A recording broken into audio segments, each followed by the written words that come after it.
The 12th of August 2016. This morning I reflected on the connection between language and freedom, and some of the thoughts that came to me I have noted down and written out in the interest of brevity and clarity. So I am going to read out what I wrote today. The title is Language as a Mirror of Freedom. Suppose you win gold in an Olympic event. It's unlikely that you limit your excitement to sending a cryptic SMS. You are sure to call up all your dear ones and friends and explode into an involved account of that incomparable experience. Telling it is inseparable from winning it.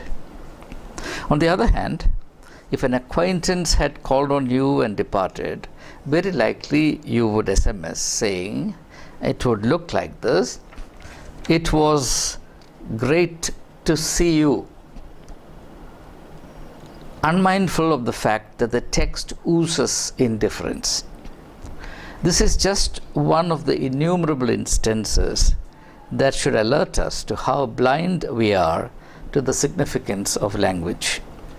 From classical times, there was unanimity on the fact that speech and action comprise the two essential facets of being human.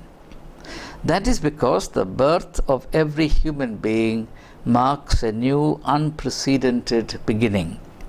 We belong to the same species but are not cast in the same mold or mass manufactured on an assembly line. An Olympic gold is distinctive. It is cherished because it is irreducibly unique. It is one of its kind in the world. Strangely, it is overlooked that each one of us is, in the theatre of life, an Olympic champion. There is none like you or me in the whole world. This inspiring truth now works to our disadvantage. On the one hand, each one of us wants to be noticed and cherished, yet nearly everyone tries desperately hard to conform to fashions and fads. We relinquish our uniqueness. This pulls us in opposite directions, making us pivots but not people or persons. We are the only species with not only the gift of language but also the thirst to perfect its use. Why else do we value poetry? Why develop debating, public speaking, or the art of writing? All this we do because speech is of the essence of being human.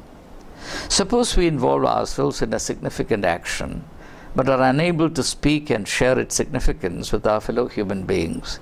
It will be as good or as bad as not having done it. There is hence an organic connection between doing and speaking.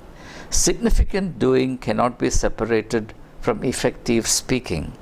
Hence the seriousness of how we use or abuse language. It denotes who we are or what we are not. Every human being has a basic need to express oneself. That need arises largely out of our personal uniqueness. If we were 7 billion copies of the same creature, there would have been nothing to communicate. Every one of us is a story never told before. So our actions and words matter profoundly, for they are irreplaceable. We are not, as Soren Kierkegaard says, withered autumnal leaves that winds blow away into primeval forests. In most religious traditions, there is the idea that human beings need to be born a second time, as in the case of being twice born in Hinduism or being born again in Christianity. This spiritual insight enfolds an existential truth. At birth, we merely present ourselves to the world.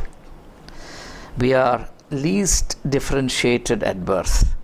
All newborn babies look alike, but growing children don't, much less adults.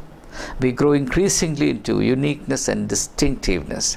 A child prodigy, for example, is far more differentiated as a human being than other children in her age group. Due to the coercive influence of our technology-driven culture, we relinquish our birthright to be distinctive. Technology is the same the world over. Individuality is alien to machines. Machines requires us to conform. The shorthand caricature of English that SMS has midwifed illustrates how technology affects language.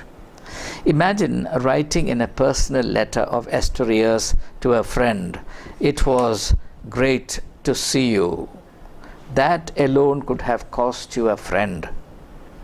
This is not a mere linguistic issue, but an existential one, portending that we are living, for the most part, insignificant lives. We are, as Eliot would say, the stuffed men, the hollow men. It is here that the question of freedom comes in. What should freedom mean to us? The freedom to conform, or the freedom to express what is unique, significant, and incomparable in us? Can human freedom retain its value if we live like animals? For after all, freedom is least differentiated in the animal world. The core of animal unfreedom is the inability to communicate through the medium of a language.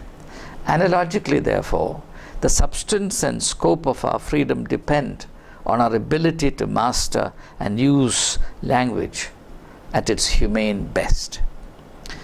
Wherever there is quality of experience and refinement of taste, there is respect for language as well.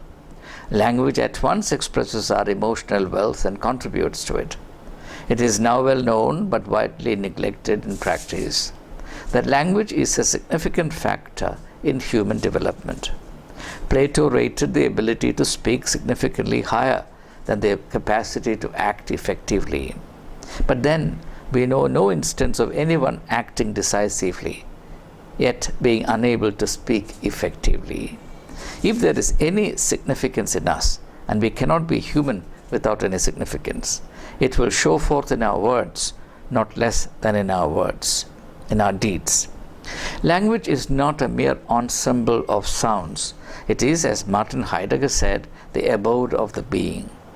But if the being is watered down to culturally patterned tepidity, and we do not even bother to ask, as the lady typist asks her husband in The Wasteland, "Are you alive or dead?"